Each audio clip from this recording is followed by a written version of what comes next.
नमस्कार मित्रांनो. मी डॉक्टर अशोक राणा आणि हे आहे मराठी दर्शन. आपण यापूर्वी गुढीपाडवा या सणाबद्दल माहिती देणारा एक भाग पाहिला होता. त्या भागावर खूप मोठ्या प्रमाणात लोकांच्या प्रतिक्रिया आल्या आणि त्या प्रतिक्रियेमध्ये एक गोष्ट अनेकांनी सांगितली की तुम्ही हे सांगा आम्ही करायचं की नाही. तर आपला विचार असा आहे, म्हणजे एकंदर ह्या उपक्रमामागचा उद्देश हा आहे की लोकांची जी मानसिकता आहे ती स्वतंत्र विचार करण्याची मानसिकता तयार करणे, म्हणजे विवेकवादी बनणे किंवा बुद्धिप्रामाण्यवादी बनणे, म्हणजे आपल्याला निर्णय घेता आला पाहिजे स्वतः, तशी क्षमता विकसित करणे हा या सगळ्या उपक्रमामागचा हेतू आहे. तर म्हणून असा काही नेमका आदेश वगैरे देण्याचा माझा अधिकार नाहीच आहे की मी धर्मगुरू नाही आहे, विशिष्ट कोणत्या संघटनेचा नेता सुद्धा नाही आहे. तेव्हा असा आदेश देऊन एखादा प्रकार बंद करणे किंवा एखादा प्रकार सुरू करणे हा प्रकार खरं म्हटलं म्हणजे आपल्या विवेक शक्तीवर आघात आणणारा आहे. पण आपल्याला विचार करता आला पाहिजे असं मला वाटतं. तर त्या दृष्टीने आपण निर्णय घ्यावा. काही लोकांनी मला व्यक्तिगतही काही प्रश्न विचारले, की मग ही गुढी जी आहे आपण उभारतो महाराष्ट्रामध्येच का उभारतो, हा एक पहिला प्रश्न. आणि याचे संदर्भ जे दिले जातात की अयोध्येला जे राम परत आले तेव्हा गुढी उभारली गेली होती. तर अयोध्येला काही गुढी उभारण्याची ही परंपरा नाही आहे, हे एक वास्तव आहे. तर विशेषतः एक प्रश्न असा आला होता, मी व्यक्तिगत होता तो, काही लोकांनी मला मेसेज करून विचारला की हा जो बांबू आहे त्यावर हा जो लोटा आहे तर तो ठेवण्याची प्रथा केव्हा सुरू झाली. तर मुळातच गुढीपाडव्या या सणाची प्रथा केव्हा सुरू झाली किंवा हे शक केव्हा सुरू झालं याबद्दल विद्वानांमध्येच मतैक्य नाही आहे. आपण फक्त विद्वानांनी जे संशोधन केली शालिवाहन शक, हे शक केव्हा सुरू झालं, त्याचा काळ जो निश्चित केला, त्या मागची कारणं कोणती आणि कोणी केला, इथपर्यंत आपण मागच्या भागात आलो होतो. विशेषतः सम्राट कनिष्क याचं जे राज्यारोहण वर्ष आहे ते इसवी सनाचं 78 वर्ष आहे. इसवी सनाचं पहिलं वर्ष जे आहे ते ग्रेगरियन कॅलेंडरनुसार ते निश्चित झालं, जानेवारी महिन्याची पहिली तारीख ही आपली ग्रेगरियन कॅलेंडरनुसार. जे काही जगभरात हे वर्ष साजरं होतं. आपणही 31 डिसेंबरला मोठा सण साजरा करतो. आपण वर्ष संपल्याचा आनंद त्यात व्यक्त होतो, पण वर्षाचा आरंभ आहे तोही मोठ्या आनंदाने साजरा करतो. अशा प्रकारचे अनेक प्रकारचे वर्षारंभ जगातल्या विविध देशांमध्ये आहेत, ते काही सगळीकडे सारखे नाही आहेत. पण आता ब्रिटिशांचं राज्य पूर्ण जगभरच होतं, बराच मोठ्या भागावर होतं, त्यामुळे त्यांनी ज्या ज्या काही प्रथा परंपरा रुजविल्या त्या आताही कायम आहेत. त्यातलं एक कॅलेंडर, हा जो कालगणनेचा जो भाग आहे तो ब्रिटिशांचा आहे हे खरं आहे. त्याला इंग्रजी कॅलेंडर त्यामुळेच म्हणतात.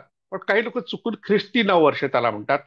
त्याला धर्माचा संबंध लावण्याचं काही कारण नाही आणि ते लावल्यामुळेच मग आपण आपलं हिंदू वर्ष साजरं करू. मुस्लिमांचं वेगळा हिजरी सण आहे, पारशांचं वेगळं आहे, आणि चीनी म्हणा किंवा इस्रायली किंवा इजिप्ती किंवा मग आणखी मध्य आशियातल्या अनेक देशामध्ये वेगवेगळे नववर्ष आहेत. जसं आपण मागच्या वेळेस पारशी नववर्ष दिन जो आहे त्याला नवरोज असं म्हणतात, त्याबद्दल थोडक्यात माहिती पाहिली.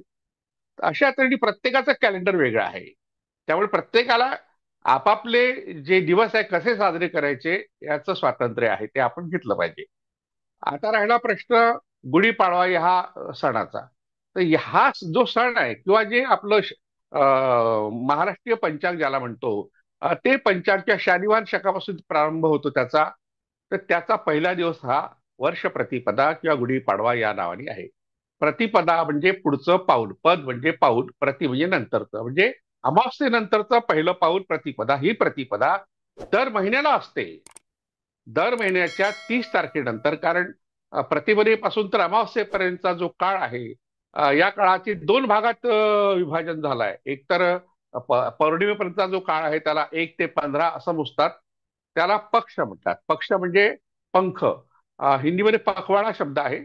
आणि 15 दिवसाचा हा काळ असल्यामुळे त्याला पंधरवाडा सुद्धा म्हणतात. आणि नंतरचा जो पंधरवडा आहे तो अमावस्येपर्यंतचा. तर अमावस्येपर्यंतच्या पंधरवड्याला किंवा पक्षाला कृष्ण पक्ष म्हणतात, कारण चंद्राच्या कलेमध्ये हळूहळू ऱ्हास होत जातो आणि त्यामुळे शेवटी ती कला संपून जाते. अमावस्या म्हणजे कोणतीही कला शिल्लक नाही, अंधारगुट्ट असा काळ, अंधारकुट्ट असा काळ. आणि प्रतिपदेपासून पुन्हा सुरुवात जी होती, प्रतिपदा दोन प्रकारची आहे. शुक्ल पक्षाची प्रतिपदा म्हणजे पहिल्या वर्ष प्रतिपदेपासून तर पौर्णिमेपर्यंतचा जो काळ आहे त्या काळात चंद्राच्या कला विकसित होत जातात. पौर्णिमा हा शब्द का आला? पूर्णचंद्र या अर्थाने. पूर्णचंद्र आपल्याला पाहायला मिळतो म्हणून त्याला पौर्णिमा म्हणतात. पूर्णतः या अर्थाचा तो शब्द आहे. आणि नंतर मग कलेकलेनी चंद्राचा कला ह्या ऱ्हास होत जातात. आणि मग शेवटी अमावस्येला दुसरा पंधरवडा तो प्रतिपदेपासूनच सुरू होतो आणि अमावस्येला संपतो. तर आज अमावस्या आहे म्हणजे आता वर्षाचा शेवटला दिवस आहे आणि पंधरवड्याचाही शेवटला दिवस आहे. ज्याला कृष्ण पक्ष म्हणतो त्याचाही शेवटला दिवस आहे. आणि मग गुढीपाडवाला जे सुरू होतं वर्ष ते नववर्षही आहे. आणि जो चैत्र महिना आहे त्याचाही प्रारंभ आहे. आणि हा प्रारंभ आणखी एका घटनेशी संबंधित आहे, तो म्हणजे नवरात्र. हे जे चैत्राचं नवरात्र आहे हे 2-3 प्रकारचं आहे. नवरात्र शब्द आपण ऐकल्याबरोबर पटकन आपल्याला आठवतं ते देवीचं, दुर्गेचं नवरात्र. ते अश्विन महिन्यामध्ये असतं. अश्विन महिन्यामध्ये आपण 9 दिवस तो सण साजरा करतो. शेवटला 10वा दिवस म्हणजे दसरा. दसरा या सणाचा रावणाशी तसा काही संबंध नाही आहे. म्हणजे आपण जोडला तरी जोडता येत नाही. कारण हे नवरात्र हे विजयाचं आहे. विजयादशमी आपण त्याला म्हणतो. काही लोकांनी अशोकाशी संबंध जोडला, सम्राट अशोकाशी, त्याला अशोक विजयादशमी असं म्हणतात, तेही चुकीचं आहे. म्हणजे रावणाशी जोडणं तेही चुकीचं, अशोकाशी जोडणं तेही चुकीचं. मुळात तो दुर्गेचं नवरात्राचा भाग आहे. आणि आता जे नवरात्र सुरू होते गुढीपाड्यापासून ते शाकंभरी नवरात्र, आणखी त्याला वेगळी नावं दिली आहे, पण ते देवीचं नवरात्र आहे. महाराष्ट्रात प्रामुख्याने जे मराठी भाषिक लोक आहे ते अश्विन पौर्णिमेपासून, अश्विन प्रतिपदेपासून नवरात्र साजरं करतात. नवमीच्या दिवशी त्याचा समारोप होतो. संपल्याचा आनंद दसऱ्याला साजरा होतो. तर हे दुसरं नवरात्र आहे. पण एवढीच नवरात्र आहे असं नाही. या चैत्र शुद्ध प्रतिपदेपासून सुरू होणाऱ्या नवरात्राला रामाचं नवरात्र सुद्धा म्हणतात. रामनवमी येते 9व्या दिवशी.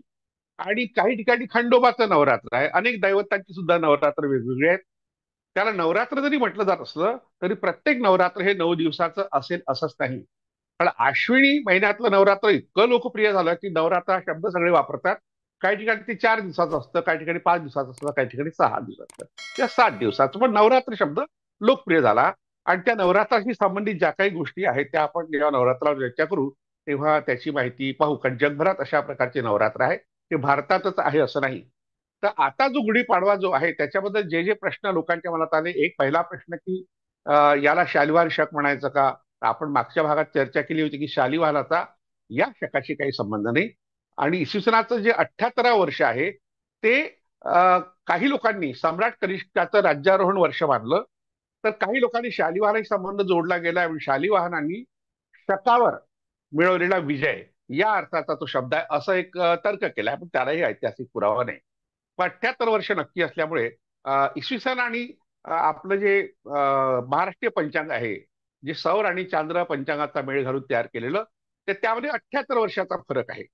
म्हणजे इसवी सन हे पहिल्या वर्षापासून जोडला जातं, पहिल्या दिवसापासून, म्हणजे आपल्या इंग्रजी कॅलेंडरनुसार. तर 78 हे जे वर्ष आहे त्या वर्षापासून शालिवाहन शकाचा प्रारंभ होतो. तर ही चर्चा आपण बरेचदा केलेली आहे, त्यावर आता पुन्हा काही प्रकाश टाकायची गरज नाही.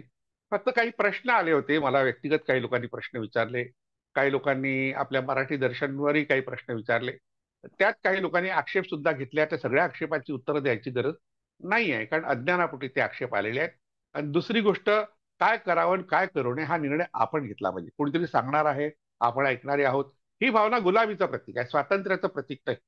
आपण राजकीय स्वातंत्र्य मिळवलं पण अजूनही आपल्याला धार्मिक स्वातंत्र्य मिळालं नाही, सामाजिक स्वातंत्र्य मिळालं नाही, सांस्कृतिक साहित्य स्वातंत्र्य मिळालं नाही. आपण अनेक अनेक बाबतीत इतरांच्यावर अवलंबून राहतो. त्यामुळे विवेक शक्तीची वाढ होत नाही. आपल्या स्वतंत्र जे स्वावलंबीपणा म्हणा की स्वाभिमान म्हणा तो जागृत होत नाही.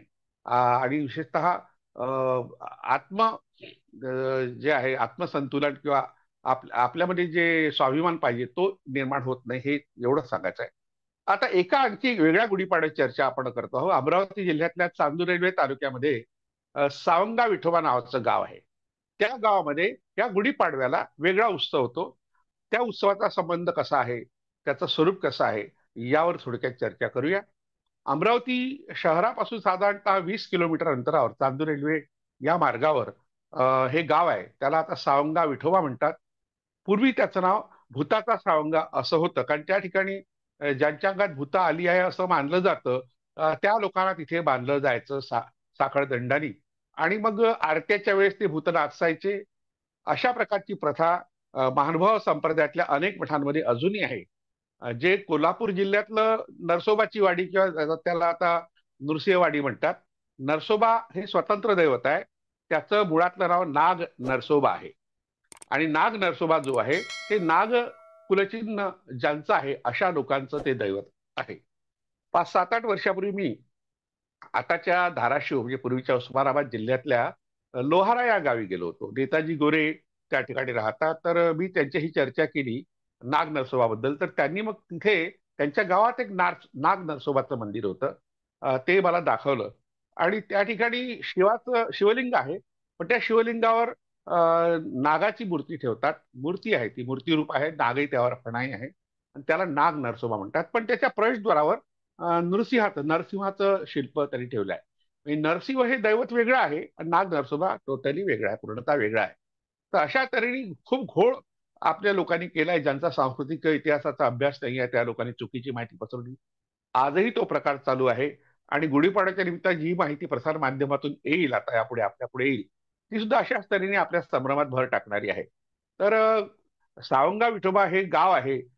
मी सांगितलं की ते चांदूर रेल्वे तालुक्यातलं आहे आणि पोहराबंदी किंवा पोहरा नावाचं गाव चांदूर रेल्वे तालुक्यात, इथून ते साधारणतः 18 किलोमीटरवर आहे.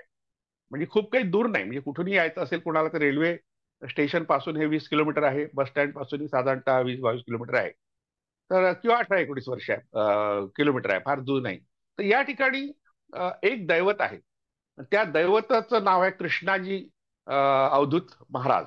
आता कृष्णाजी अवधूत महाराज नावाचं दैवत कसं निर्माण झालं त्याबद्दलची जी कथा प्रचलित आहे, त्यानुसार आंध्र प्रदेशातल्या अमरावती या गावात, आता आंध्र प्रदेशामध्ये अमरावती नावाचं जे गाव आहे, ते प्रसिद्ध बौद्ध स्थळ आहे. त्या ठिकाणी सर्वात जुना मौर्यकालीन बौद्ध स्तूप सापडला आहे. अर्थात तो उद्ध्वस्त झालाय, त्याचे अवशेष सापडले आहे. त्याच्यावर आनंद केंटिश कुमारस्वामी यांनी खूप व्यवस्थित माहिती दिलेली आहे अलीकडल्या सगळ्या ज्ञानाच्या आधारे. त्याच्या आधी बर्जेस नावाचे एक, फार मोठे संशोधक होते, आर्किओलॉजिस्ट होते, पुरातत्व संशोधक. त्यांनी सुद्धा अमरावतीवर स्वतंत्र पुस्तक लिहिलं आहे. तर त्या अमरावती गावातून, आता हे गाव खूप दूर आहे, खूप जवळ नाही, पण तिथून आलेला एक 10-12 वर्षाचा एक तरुण किंवा 10-12 वर्ष एक बालकच असतो. तर असं 10-12 वर्षाचा एक मुलगा या परिसरात आला. चिरोडी नावाचं जंगल आहे, चिरोडी नावाचं गावही आहे त्या ठिकाणी. आणि त्या जंगलामध्ये तो मुलगा आला आणि मग तिथल्या लोकांना असं वाटलं की बा याला आश्रय द्यावा, म्हणून लोकांनी आश्रय दिला. तर त्यांनी हे पाहिलं की याला चांगली गाणी म्हणता येतात, कारण तो जंगलामध्ये जाऊन दगडावर दगड आपटून अशा तऱ्हेने नाद निर्माण करत असे आणि त्याच्या तालावर तो आपलं भजन म्हणत असे. जसं आपल्याकडे नामदेव महाराजाबद्दल अशी माहिती आहे की पंढरपूरच्या वाळवंटामध्ये ते नामदेव महाराज कीर्तन करत होते. त्या कीर्तनाच्या वेळेस त्यांच्या मागे जनी, जी दासी म्हटलंय तिला, जनाबाई, ती राहत असे. जनाबाईनीच हा उल्लेख केलाय. आणि त्यांच्या हातात तो 2 दगड असत नदीच्या काठावरचे, आणि त्या दगडाचा नाद निर्माण करून ते नामदेव महाराज भजन करीत असत, असं जनाबाई म्हणते. आणि ते वर्णन फार जुनं आहे, 750 वर्षापूर्वीचं असल्यामुळे फार महत्वाचं, वारकरी संप्रदायाचा प्रारंभच नामदेवानी केल्यामुळे ते महत्वाचं आहे. तर तशीच कथा ही ह्या जे आपले कृष्णाजी अवधूत महाराज त्यांची सांगितली जाते. ते साधारणतः 10-12 वर्षाचे असताना या ठिकाणी आले. 300 वर्षांपूर्वी, म्हणजे हा काळ आणखी जुना आहे. 300 वर्षापूर्वी या ठिकाणी आले आणि तिथले जे काही लोक होते, त्या गावातले लोक, त्यांनी त्यांना मदत केली. तर त्यांची नावं सुद्धा काही ठिकाणी सांगितली जातात. की एक असा अनोळख्या प्रदेशातून आलेला मुलगा, अर्थात तो आंध्र प्रदेशातून आल्यामुळे तेलुगू भाषेत बोलत असेल, तर त्याला उकंडराव चतुर नावाच्या एका तत्कालीन व्यक्तीने, शेतकऱ्यांनी मदत केली. आणि गोविंद, संतू, चिंतू आणि पुनाजी ही काही मुलं गुरं राखत होती, त्याच्यासोबत त्याला गुरं राखण्याकरता शेतामध्ये पाठवलं.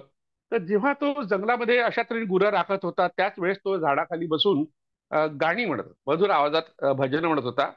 तर हे जेव्हा कळलं लोकांना, तेव्हा त्याचं महत्व कळलं. तर आज सावंगा विठोबा हे जे देवस्थान आहे, तिथले जे उपाध्यक्ष आहेत दिनकर मानकर, यांनी माहिती दिली.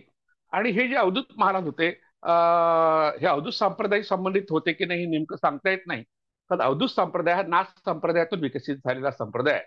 दत्त संप्रदायाशी संबंधित त्याचा काही भाग आहे, कारण दत्तात्रेयाला दत्तात्रेय अवधूत असं म्हणतात.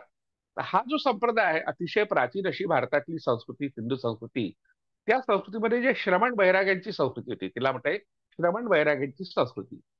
श्रमण शब्दाचा अर्थ होतो श्रम करणारे लोक. बैरागी म्हणजे विरक्त. विरक्त लोक, म्हणजे ज्यांना संसाराबद्दल आसक्ती नव्हती, धनांचा लोभ नव्हता, कोणत्याही प्रकारे आपली संपत्ती गोळा करण्याची त्यांची मानसिकता नव्हती.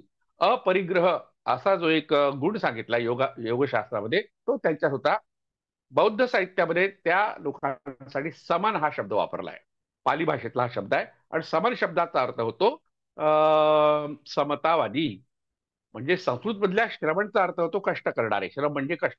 कष्ट करणाऱ्या लोकांचा समूह किंवा संप्रदाय. आणि बौद्ध साहित्यानुसार समन म्हणजे समतावादी संप्रदाय. आता या संप्रदायातून जो पुढल्या काळात तंत्र संप्रदाय विकसित झाला, त्या तंत्र संप्रदायाचा एक भाग म्हणजे नाथ संप्रदाय आहे. राहुल सांकृत्यांसारख्या अभ्यासकांनी नाथ संप्रदायाची माहिती देताना असं म्हटलंय की बौद्ध धर्माचं जेव्हा नंतरच्या काळात जे अवमूल्यन झालं थोडंफार, तर त्याचं विकृत रूप म्हणजे नाथ संप्रदाय आहे. म्हणजे बौद्ध धर्मामध्ये अनेक नाथ सांप्रदायिक तंत्र संप्रदायिक लोक शिरले आणि त्यांच्या प्रथा परंपरा घेऊन पुढे जो नवनाथांचा संप्रदाय आला, त्याला नाथ संप्रदाय म्हणतात. त्या नवनाथांच्या गोष्टी सांगितल्या जातात आणि शिव हा त्यांचा आदिनाथ आहे. पुढे मग मच्छिंद्रनाथ, गोरखनाथ वगैरे, गैरीनाथ, कानिफनाथ अनेक प्रकारचे नाथ आहेत. आणि पश्चिम महाराष्ट्रात त्यांची मढी आहेत. आता अलीकडे त्या मढीचा वाद झाला होता एका गावात, आपण ते पाहिलं असेल. तर अशा तरी नाथ संप्रदाय हा अनेक गावांमध्ये आहे. सातारा जिल्ह्यात जे अतिशय प्रसिद्ध 32 शिराळा गाव आहे, ते त्याचं मूळ मानलं जातं काही ठिकाणी, कारण तिथे गोरक्षनाथ काही ठिकाणी काही काळ होते. मत्स्येंद्रनाथ सुद्धा या परिसरात होते. अशा तर नाथ संप्रदायातून विकसित झालेला हा अवधूत संप्रदाय आहे. हा सुद्धा त्यागी लोकांचा, संन्याशांचा संप्रदाय आहे. तर या संप्रदायाचं जे आता एक महत्वाचं पीठ झालंय ते सावंगा विठोबा हे गाव. विठोबा हे नाव नंतर त्याला जोडलं गेलं. त्याच्यापूर्वी त्याला भूताचा सावंगा म्हणत होते, कारण त्या ठिकाणी भूत काढण्याचा एक प्रकार होत होता. यापूर्वी आपण त्याची माहिती पाहिली. त्यामुळे त्या गावाबद्दल थोडंसं भीतीयुक्त असं वातावरण होतं. जसं आपण गोव्यातल्या साळ या गावाबद्दल, त्या 5-6 गावं त्या ठिकाणी जिथे भूताची जत्रा होते, तर त्या परिसरात लोक जात नाही. पर्यटकांना सुद्धा भीती वाटते, जायचं नाही सांगितलं जातं. तशाच प्रकारची भीती या सावंगा विठोबा गावाबद्दल होती. आणि तिथे ज्या परंपरा रवळनाथाशी संबंधित आहे, कोकणामध्ये प्रामुख्याने रवळनाथ हे जे दैवत आहे, रवळनाथ आणि सातेरी या भागात आपण त्याविषयी माहिती पाहिली होती. तर रवळनाथाला विठोबा म्हणतात, कारण विठोबाची मंदिरं कोकणामध्ये नाहीत. पण कार्तिक महिन्यात जी महाराष्ट्रातल्या अनेक ठिकाणी वारकरी संप्रदायामध्ये दिंडी निघते किंवा काकडा आरती होते, किंवा त्या ठिकाणी कार्तिक महिना हा कार्तिक एकादशी साजरी होते, आषाढी एकादशी साजरी होते, तसे हे सगळे उत्सव जे पंढरपुराशी निगडीत आहेत ते कोकणामध्ये रवळनाथाशी निगडीत आहेत. रवळनाथाला त्या ठिकाणी विठोबा म्हटलेला आहे. आणि रवळनाथ हे नाग कुलचिन्ह असलेल्या लोकांचं दैवत आहे. नागरूपात त्याचं चित्रण बरेचदा केलं जातं. या ठिकाणी या सावंगा या गावाला विठोबाची मूर्ती नाही आहे त्या मंदिरामध्ये, पण विठोबाला तिथे मानलं जातं. विठ्ठल विठ्ठल असं नामस्मरण केलं जातं. म्हणजे अशा तऱ्हेने त्याचं उदात्तीकरण झालं त्या गावात. त्या ठिकाणी जी मूर्ती आहे किंवा मूर्ती नाही, समाधी आहे, ती या कृष्णाजी महाराजांची आहे. कृष्णाजी अवधूत ते 300 वर्षापूर्वीचे होते. आणि त्यांनी एक विचार मांडला, मोठा क्रांतिकारक विचार, अस्पृश्यतेच्या विरुद्धचा. आणि त्याची जी कवनं आहेत, जी गाणी आहेत, त्यांना गाथा म्हणतात. तुकारामाची गाथा जशी प्रसिद्ध आहे, तशी अवधूत संप्रदायातली ही जी गाथा आहे ती कृष्णाजी अवधूत यांची गाथा आहे. आणि त्या गाथेचं आता मुद्रित रूपांतर उपलब्ध आहे. आपण जर त्या गावात गेलो तर ते पुस्तक आपल्याला मिळतं. तर या ठिकाणी एक कथा, एक दंतकथा म्हणूया की मिथक म्हणूया, असं सांगितलं जातं की अशा एकंदर या अस्पृश्यतेच्या विरोधात प्रबोधन करणाऱ्या माणसाचं एक झोपडं ती गावकऱ्यांनी बांधून टाकलं. आणि नंतर मग त्या झोपड्यामध्ये ते गेले आणि जाण्यापूर्वी त्यांनी सांगितलं की 3.5 दिवस, समजा 3.5 दिवस तुम्ही कोणीही या झोपडीचं दार उघडायचं नाही. आता लोकांना वाटलं इतका चांगला माणूस आहे, आणि झोपडीत राहायला आहे, तर तो कसा राहील, त्याला खायला लागेल, आणखी काही त्याची दैहिक धर्म असतात ते करावे लागतील. तर 2 दिवसानंतरच लोकांनी जेव्हा दार उघडलं त्या झोपडीचं, तेव्हा त्यांच्या शरीराचं पाणी झालं होतं असं म्हणतात. आणि पाणी झालं म्हणून त्याच ठिकाणी समाधी उभारण्यात आली. आजही समाधी त्या ठिकाणी आहे. लोक जातात, अनेक जातीचे लोक जातात, अनेक धर्माचीही लोक जातात. महाराष्ट्रातले लोक, महाराष्ट्राबाहेरची लोक त्या ठिकाणी गुढीपाडव्याला जमतात. आणि गुढीपाडव्याच्या आधी 2 दिवसापासूनच काही लोक यायला सुरुवात होते, काही लोक तिथे मुक्काम करतात. गुढीपाडव्याचा दिवस आहे तर रामनवमीपर्यंत असे 9 दिवस सुद्धा काही लोक त्या ठिकाणी मुक्काम करतात. तशी व्यवस्था त्या मंदिरामध्ये आहे. आता तर त्यांनी खूप आधुनिक असं भोजनालय केलेलं आहे, राहण्याच्या व्यवस्था केलेल्या आहेत. तर एक लहानसं गाव आहे, नाशिक सावंगाई गाव काही खूप मोठं नाही. मी 2-3दा त्या गावात गेलो आणि दिवसा मी तिथे गेलो होतो. एकदा एकदा गुढीपाडव्याला गेलो तेव्हा असं पाहिलं की त्या ठिकाणी 4 तास पर्यंत एक कार्यक्रम चालतो आणि तो कार्यक्रम पाहायला लोक मोठ्या उत्कंठेने येतात. आणि त्या सगळ्यांच्या हातात विटा असतात, त्या विटावर कापूर ठेवला असतो, तो जाळला जातो. साधारणतः 5 वाजतापासून किंवा 4 वाजतापासून हा कार्यक्रम सुरू होतो. तो कार्यक्रम म्हणजे अ, आधी त्या ठिकाणी 2 खांब जे आहेत उभारलेले आहेत, त्याला खोळ असते आणि ती खोळ काढण्याचा कार्यक्रम चालतो. तर तो काढणारं जे व्यक्तिमत्व आहे, चरणदास अंबाळकर नावाचं एक व्यक्तिमत्व आहे, ते हे करतात. तर कांडलकर अंबाळकर नाही, कांडलकर नावाची व्यक्ती आहे. तर ते त्या दोन्ही खांबांच्या मध्ये दोरी बांधून चढतात. त्या दोन्ही खांबाला ते स्पर्श करत नाही, कारण ते अवधूत संप्रदायाचं प्रतीक आहे. त्याला धार्मिक पावित्र्य आहे. तर दोन्ही खांबाला स्पर्श, पायाचा स्पर्श होऊ न देता दोरी बांधून केवळ दोरीवर पाय ठेवून ते चढतात. मी स्वतः हे पाहिलेलं आहे. 4 तास हा कार्यक्रम चालतो. म्हणजे वरून वर चढून जे खोळ देतात वर आणि मग ती खोळ काढल्यानंतर दुसरी खोळ बसवतात कापडाची. तर तो प्रकार 4 तास चालतो आणि 4ही तास मोठ्या प्रमाणात लोक तिथे जमले असतात आणि ते लोक श्रद्धेने कोणत्याही प्रकारची हालचाल न करता, आपसात न बोलता शांततेने तो प्रकार पाहत राहतात. हा प्रकार गुढीपाडव्याला होतो. म्हणजे इथली गुढी थोडी वेगळी आहे. आता काही प्रश्न माझ्या मनात जे निर्माण झाले ते या ठिकाणी सांगायला हरकत नाही. आता ज्या कृष्णाजी अवधूत यांच्याबद्दल सांगितलं जातं की त्यांच्या शरीराचं पाणी झालं, ही चमत्कारिक कथा, असं काही होत नसतं. पण त्यांनी अस्पृश्यतेच्या विरोधात 300 वर्षापूर्वी जे जनजागरण केलं, त्यामुळे कदाचित त्यांना कोणतरी मारलं असावं. आता हे श्रद्धाळू लोकांच्या श्रद्धेला धक्का देणारे विधान असेल. कारण असं पाणी होत नाही तर खरं काय, अंगाचं पाणी पाणी झालं शब्द वापरतो आपण. म्हणजे तो भीती निर्माण झाली की हा शब्द वापरतो, पण शरीराचं प्रत्यक्षात पाणी होत नाही. कुणीतरी त्याला मारलं असावं, जे जाती व्यवस्थेचे अस्पृश्यतेचे समर्थक आहेत त्या लोकांनी मारलं असावं. आणि त्या प्रित्यर्थ मग तिथे पुढे उदात्तीकरण करण्याकरता त्यांची समाधी स्थापन केली आणि आता भव्य मंदिर त्या ठिकाणी स्थापन झालंय. गावकऱ्यांसाठी उत्पन्नाचा एक स्रोत झालाय की अनेक व्यवसाय त्या ठिकाणी होतात. रामनवमीपर्यंत हा उत्सव चालतो, साधारणतः 9 दिवस. पुढे दसऱ्याला सुद्धा असाच प्रकार होतो. त्याही वेळेस लोक इथे येतात आणि खोळ चढवण्याचा कार्यक्रम होतो. तर हा गुढीपाडवा 72 फूट उंच अशा खांबावर ते खोड चढवले जाते. दोन आहेत, दोन तिथे खांब आहेत. चिरोडी नावाच्या गावाचा मी उल्लेख केला, त्या जंगलाचे नाव चिरोडी आहे. चिरोडी या गावात सुद्धा असं एक लहानसं मंदिर कृष्णाजी अवधूत महाराजांचं आहे. त्याही ठिकाणी 2 खांब आहेत. यवतमाळ जिल्ह्यातल्या एका गावात मध्ये सुकळी बहुतेक ते गाव आहे, बाभुळगाव तालुक्यातलं. त्या गावात सुद्धा अशाच प्रकारचं लहान मंदिर आहे. त्या ठिकाणी 2 खांब असे उभारले आहेत मंदिराच्या बाहेर. आता एक खांब उभारणे हा जो प्रकार आहे त्यालाच गुढी म्हणतात. आणि हे जे सावंगा गाव आहे, तिथले लोक त्याला झेंडा म्हणतात. गुढी या शब्दाचा अर्थ ध्वज किंवा झेंडा असा होतो, असं आपण मागच्या भागात पाहिलं होतं. झेंडा म्हणजे फडकणारा झेंडा असं नाही. जसं आपण इतर गुढ्या ज्या काठी, महाराष्ट्रात काठी शब्द आहे प्रामुख्याने, 52 वीरांची काठी, यावर आपण मागच्या वेळेस पाहिलं. ज्योतिबाची काठी, खंडोबाची काठी, किंवा आणखी विरोबा आहे, वेतोबा आहे, अनेक जी दैवत आहेत, ग्रामदैवत किंवा सर्वसामान्य माणसांची दैवत किंवा त्यांचे पूर्वीचे नेते, तर त्यांचा जय दाखवण्याकरता, त्यांचा विजय झाला दाखवण्याकरता खांब किंवा काठी उभारतात. तिला सुद्धा कापडाने लपेटलेलं असतं. जे पंजाबी लोक आहेत त्यांच्या गुरुद्वारासमोर सुद्धा अशा तऱ्हेचा खांब असतो आणि त्यालाही कापडाने लपेटलं असतं, आपण हे पाहिलं असेल. किंवा वैष्णव मंदिरं जी आहेत भारतातली, त्या वैष्णव मंदिरात एक गरुड स्तंभ असतो. गरुड हा वाहन आहे. गरुड हा अ, अ, अ, आपल्या विष्णूचं रूपच आहे. खरं म्हटलं म्हणजे गरुडापासून विष्णू दैवत निर्माण झालं असं अभ्यासकांचं मत आहे. पण मग गरुड हे त्याचं प्रतीक आहे. वाहन या शब्दाचा अर्थ एक प्रतीक असा होतो. ध्वज शब्दाचे अर्थ प्रतीक असा होतो. विष्णूचं वर्णन करताना गरुड ध्वज हा असं म्हणतात. तर अशा तऱ्हेने हा जो गरुड ध्वज उभारण्याची प्रथा वैष्णव मंदिरापुढे आहे. तशीच केरळमध्ये जी ख्रिस्ती चर्चेस आहेत, त्या चर्चेसमोर मी गरुड स्तंभ पाहिले केरळच्या प्रवासात. मला आश्चर्य वाटलं की हिंदूंची परंपरा ख्रिश्चनांनी स्वीकारली, तिथेही अशा तऱ्हेने गरुड स्तंभ असतो. बालाजीच्या मंदिरासमोर तर असतोच असतो. तर अशा तऱ्हेने काठी उभारणं किंवा खांब उभारणे कशाचं प्रतीक आहे, गुढी कशाचं प्रतीक आहे, याचा विचार मी केला. त्या एकदम मला भागवतातली कथा आठवली, ती सांगणं मला आवश्यक वाटतं. की कृष्णाच्या बालपणाबद्दलची एक गोष्ट आहे की कृष्ण आणि यशोदा यांचं जे नातं आहे, म्हणजे आई आणि मूल, आई आणि बाळ यांच्यातलं जे वात्सल्याचं नातं आहे, ते दाखवणाऱ्या कथा भागवतामध्ये आहे. अनेक पुराणांमध्ये सुद्धा त्या आल्या आहेत. तर त्यामध्ये एक कथा अशी आहे की कृष्ण हा नटखट, म्हणजे अवखळ असा, कुणाचं नाही ऐकणारा, आईचंही नाही ऐकणारा, लहान असतानाची गोष्ट आहे, रांगत असतानाची गोष्ट सांगितली जाते. म्हणून त्याला उखळाने बांधलं.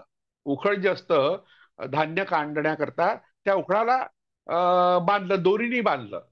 मग दोरीला दाम हा शब्द आहे संस्कृतमध्ये. पण कृष्णाचं एक नाव दामोदर आहे. दामोदर हे कृष्णाचं एक नाव यासाठी की त्याच्या पोटाला दोरी बांधली आहे.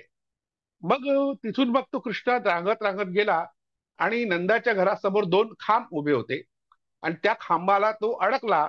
आणि मग त्यांनी ताकदीने, आता लहान बाळ किती ताकद लावेल ते आता दैवीच बालक असल्यामुळे मग ते काही करू शकतं किंवा त्याचं महत्व लहानपणापासून सांगण्याकरता ते साधारण नव्हतंच, अलौकिक नॉन बायोलॉजिकल असं ते बालक होतं असं सांगण्यात येतं अनेक धर्मग्रंथामध्ये.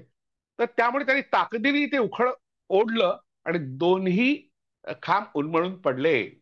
अशी कथा आहे. ती उन्मळून पडले तेव्हा मग त्या खांबातून दोन राक्षस बाहेर आले. यमला अर्जुन नाव आहे त्याचं, यमल आणि अर्जुन. आता हे राक्षस नव्हते, ही यक्ष संस्कृतीतली दैवत होती. डॉक्टर राचिन ढेरे यांनी त्यांच्या लोकदैवतांचे विषय या ग्रंथामध्ये फार महत्वाची माहिती दिली, की जी यक्ष संस्कृतीमध्ये एक वृक्षपूजेची परंपरा होती. त्या वृक्षपूजेच्या परंपरेला विरोध करण्याकरता अशा तऱ्हेने कृष्ण कथेमध्ये यमला अर्जुनाची कथा घुसळण्यात आली. आता आपण ज्या ठिकाणी पाहतो आहोत, सावंगाव विठोबा किंवा चिरोडीचं गाव किंवा यवतमाळ जिल्ह्यातली काही गावं, या गावामध्ये अशा तऱ्हेने दोन खांब जे मंदिराच्या बाहेर असतात, ते मंदिर कशात असते तर ते अवधूत कृष्णाजी अवधूतांचं असतं. त्या ठिकाणी कोणतीही मूर्ती नसते, समाधी असते. याचा एक अर्थ असा होतो की सिंधू संस्कृतीपासून चालत आलेली वृक्षपूजेची परंपरा आहे, त्याचं प्रतीक म्हणून दोन खांब आहेत. आणि या दोन खांबाचा उल्लेख भागवतामध्ये कृष्णाच्या संदर्भात आलेला जो आहे, यमला अर्जुन नावाच्या दोन यक्षांचा उल्लेख आला आहे. तर अशा तऱ्हेने ही जुनी परंपरा आहे, त्याचा अवशेष फक्त आपल्याला मिळतो. आंध्र प्रदेशातलं जे अमरावती गाव आहे ते फारच जुनं आहे. 2000 वर्षाचा त्याचा इतिहास तर लिहिलाच आहे अभ्यासकांनी. याचा अर्थ जुन्या परंपरा त्या गावात असल्या पाहिजे. आणि जेव्हा इथे कृष्णाजी अवधूत महाराज आले तेव्हा त्यांनी अशा तऱ्हेने दोन खांब उभारले असतील. हे 72 फूट उंच आहे, खूपच उंच आहे. इतकं मोठं झाड, सागाचं झाड निवडायचं, त्याला गावात आणायचं आणि त्याचा खांब उभारायचा. जसं आता कोकणामध्ये गुढी उभारतात, आपल्या गुढी तर उभारतात, पण होळीच्या दिवशी एरंडाचा फोक आणतात आणि त्याच्या अवतीभोवती नाचतात, त्याला नारळ वगैरे लावतात. गोव्यामध्ये सुद्धा गुढी उभारण्याची, आपली होळी उभारण्याची जी प्रथा आहे, त्याती असं एक लांब लचक सोट आणतात आणि कोकणामध्ये आणतात. तर अशा तऱ्हेने कोकणामध्ये मात्र होळी जाळली जाते. इकडे गोव्यामध्ये होळी जाळली जाते, त्याची पूजन केले जाते. हे सगळे प्रकार आहे प्राचीन यक्ष संस्कृतीतून आलेले प्रकार आहेत आणि वृक्ष पूजेचा तो अवशेष आहे असं मला वाटतं. म्हणजे आता या सगळ्या अभ्यासातून माझ्या लक्षात आलं की अशा तऱ्हेने ह्या ज्या परंपरा आहेत त्या या ठिकाणी निर्माण झाल्या. आता या ठिकाणी म्हणजे सावंगा विठोबा इथे जे मंदिर आहे त्याला वारुळ म्हणतात. म्हणजे नाग संस्कृतीशी संबंध असला पाहिजे. मोठ्या प्रमाणात लोक येतात. त्यात त्यात जी गाणी म्हणतात त्यातलं एक गाणं एका व्यक्तीने लिहिलंय, विशाल इंगोले, त्याच गावचा, बहुतेक चिंचोली काळ या गावचा ती व्यक्ती आहे. निघालोया आम्ही अवधूताच्या पाशी, विठोबा सावंगा हीच पंढरी, बुद्ध गया काशी. निघालोया आम्ही अवधूताच्या पाशी, ऐकागडे हो अवधूताची वाणी, वाणीत दिसेल तुम्हा समतेची हाक, त्रिभुवनीचा देव नाही कोणी पाहिला, ठाई ठाई त्यांच्या बोधिसत्व सामावला. निघालोया आम्ही अवधूताच्या पाशी, कोण जाणे तयाला ज्ञान त्याच्या ठाई, ज्ञानातून बोले सारे समसमान, आहो निघालोया आम्ही अवधूताच्या पाशी. तर अशा तऱ्हेने समतेचा जागर या ठिकाणी केला जातो. म्हणजे त्या दृष्टीने या गावाचं महत्व आहे. आणखी जे सावंगा विठोबा या गावचे जे कृष्णाजी अवधूत होते त्यांचं एक गाणं सुद्धा लोक सांगतात. औसा पुनवाच्या योगाच्या तिथी, अमावस्या आणि पौर्णिमा हे अशुभ योग मानले जातात वैदिकांच्या दृष्टीने. पण हे म्हणतात की हे काही अशुभ नाहीये, कारण हे जे आले होते कृष्णाजी अवधूत ते अमावस्येला आले होते आणि गुढीपाडव्याला लोकांना दिसले, त्यामुळे मग ते वर्ष प्रतिपदेला दिसले. हा त्यांच्या उदयाचा दिवस आहे. तर प्रतिपदा होती अमावस्येची रात, तो गजर केला जातो. अवधूत रायाची पाहत होती वाट, हे गाणं अलीकडलं आहे. अवधूताला विणवा हो कापूर ज्योत उजळा हो, हाती चंदन उटीचं घेऊन ताट, अवधूत रायाची पाहत होतो वाट. आता हे गाणं एकविरा देवी संबंधीच्या गाण्यावर आधारलेलं आहे. अशा तऱ्हेची अनेक गाणी लोक उभार तिथे म्हणतात. तर या गाण्याच्या काही कॅसेट निघाल्यात, सीडी निघाल्यात, किंवा आपण इंटरनेटवर गेलो तर युट्यूबवर त्या सगळ्या आपल्याला उपलब्ध आहेत. तर तिथले गाणं जे आहेत, अवधूता भरला तुझा हा दरबार, कृष्ण महाराज धनी अवधूत, धनी अवधूत नावाने त्यांना संबोधलं जातं. आले जग या तारण्या, जग ओळखेना सांगतो, गाही कोणी ऐकेना, आले सावंग्याचे धनी, यायच्या मुखी अमृतवाणी, गोड गोड घ्याना अवधूत अवधूत म्हणाना, ऐन अनामत मनाना ऐन अनामत मनाना विठ्ठल विठ्ठल मनाना अवधूत अवधूत म्हणाना कृष्ण तू जगजीवना अशी एक आरती आहे तिथे अवधूताची. तिची पहिली ओळ आहे, कृष्णा तू जगजीवना भक्ती लावली आम्हा. म्हणजे अशा तऱ्हेने कृष्ण या दैवतेशी संबंध आहे. आणि आपण विठ्ठल हे जे दैवत आहे पंढरपूरचं, ते कृष्णाचं बाळरूप आहे असं मानतो. तर अशा तऱ्हेने वारकरी संप्रदायाचा संबंध या सावंगा विठोबा या गावाशी असल्यामुळे मोठ्या प्रमाणात वारकरी या ठिकाणी येतात. मी दुपारी जेव्हा गेलो होतो एकदा, असंच गेलो होतो अमरावतीला जाताना, रस्त्यात गाव लागतं म्हणून आडवळणात जाऊन पाहिलं, तेव्हा ते अनेक लोक, वेडे लोक, साखळदंडाने बांधले होते आणि ते ओरडत होते, आरडाओरडा करत होते. एक महिला आपलं दुःख सांगत होती, सासू सुनेचं जे भांडण असतं तशा प्रकारचं दुःख, आणि तिला सुद्धा बांधलं होतं. तर मी त्याचे फोटोग्राफ आणि व्हिडिओ केले आहेत. पुढच्या भागात केव्हा तरी आपण ते दाखवू. आता ते माझ्याकडे नाही आहेत. तर अशा तऱ्हेने सावंगा विठोबाचा जो गुढीपाडवा आहे तो अगदी आगळा वेगळा अनोखा आहे. गुढीपाड्याबद्दल ज्या शंका कुशंका आपल्या मनात येतात त्याला कारण की गेल्या 25-30 वर्षांमध्ये छत्रपती संभाजी महाराजांचा मृत्यू झाल्यानंतर त्यांचं जे मुंडकं आहे ते बांबूवर बिरवलं आणि त्यांची झिंड काढली वगैरे. ह्या गोष्टी 40 दिवस चालल्या. 39 दिवस, 40व्या दिवशी हा सण आला. नेमका तो गुढीपाडव्या दिवशीच हा प्रकार घडला. म्हणून काही लोकांनी असं म्हटलं की आम्ही हा गुढीपाडवा साजरा करणार नाही, कारण संभाजी महाराजांच्या मृत्यूचा हा दिवस आहे. तर त्यांची अवहेलना या दिवशी झाली. तर कोणी हा सण करावा की करू नये हा ज्याचा त्याचा प्रश्न आहे, तेवढं स्वातंत्र्य प्रत्येकाला आहे. तर आपण त्याचा काही आदेश देणार नाही किंवा सल्ला देणार नाही. जे करतात त्यांना करू द्यावं, त्यांना विरोध करण्याचं काही कारण नाही. आणि हा गुढीपाडवा अनेक पद्धतीने साजरा होतो. महाराष्ट्रात साजरा होतो. महाराष्ट्राचा महत्वाचा सण आहे, कारण महाराष्ट्रीय पंचांगात त्याचं असं वेगळं महत्व आहे. इतर ठिकाणी या दिवशी वेगवेगळे सण होतात. विशेषतः हा हे जे महाराष्ट्र पंचांग आहे हे दक्षिण भारतात चालतं. आपण यापूर्वी पाहिलं होतं की उगादी नावाने त्याचा उल्लेख तिकडे दक्षिण भारतात, आंध्र प्रदेशात किंवा इतरही राज्यात केला जातो. उगादी हा जो उच्चार आहे तो युगादी, युगाचा आदी, युगाचा प्रारंभ या अर्थाचा आहे. आणि काही लोक, वैदिक लोकांनी ब्रह्मदेवाचं महत्व जेव्हा वाढवलं तेव्हा ब्रह्मदेवानी सृष्टी निर्माण केली, त्याचा हा दिवस आहे असं ते मानतात. म्हणून गुढीपाडव्याचं समर्थन करणारे कट्टर लोक सुद्धा आहेत. हे सगळे आपल्याला दूरदर्शन किंवा इतर प्रसार माध्यमातून पाहायला मिळतील. वृत्तपत्र किंवा इतर प्रसार माध्यम, मुद्रित प्रसार माध्यमातून त्यांची माहिती मिळेल. हा गोंधळ यासाठी आहे कारण याचा अभ्यास करणारे लोक फार कमी आहेत. तर म्हणून हा गोंधळ चालूच राहणार आहे. आपण मात्र त्या गोंधळात भाग न घेता आपल्याला करायचं की नाही हा सण प्रत्येकाने ठरवायचं. कारण यापूर्वीच्या भागात आपण पाहिलं होतं की वर्षाचा हा प्रारंभीचा दिवस असल्यामुळे वर्षभर ज्याला आपल्या शेतीवर काम करायला नेमायचं आहे, त्याला सालगडी किंवा सालदार म्हणतात.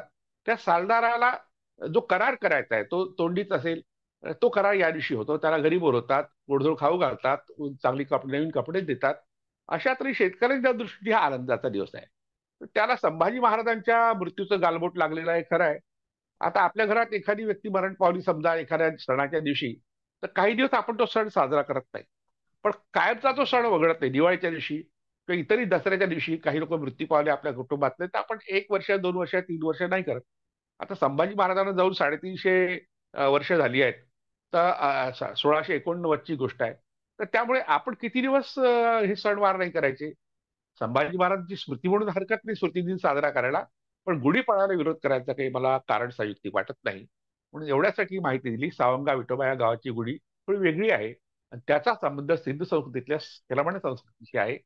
तिथे जी वृक्षपूजा होती त्याचे प्रतीक म्हणजे हे 2 खांब आहेत. हे सगळं या अभ्यासातून माझ्या लक्षात आलं. कारण अशाच प्रकारे खांबांची पूजा अनेक धर्मात केली जाते. आपण कोकणामध्ये पाहिलं तर असा एक झाड निवडून मग तो आणतात आणि त्याची त्याचा होळी उभारतात. होळी पौर्णिमा आणि गुढीपाडवा हे 15 दिवसाच्या अंतराने येतात. हे दोन्ही सण शेतकऱ्यांच्या आनंदाचे प्रतीक आहेत. म्हणून त्याला काही गालबोट आपण लावायचं काही कारण नाही. ज्याला करायचं असेल त्यांनी करावं, ज्यांनी नाही करायचं त्यांना ते स्वातंत्र्य आहे. तर आपण स्वतंत्रच आहोत. राजकीय दृष्ट्या आणि सांस्कृतिक दृष्ट्या याचं प्रतीक हा गुढीपाडवा आहे. तर मी यावेळी पुन्हा गुढीपाडव्याच्या सगळ्यांना सदिच्छा देतो. आणि एक जो या सणाशी आलेला संदर्भ आहे ब्रह्मदेवाचा, तो ब्रह्मदेव म्हणजे काय याविषयीची माहिती पुढल्या भागात पाहू.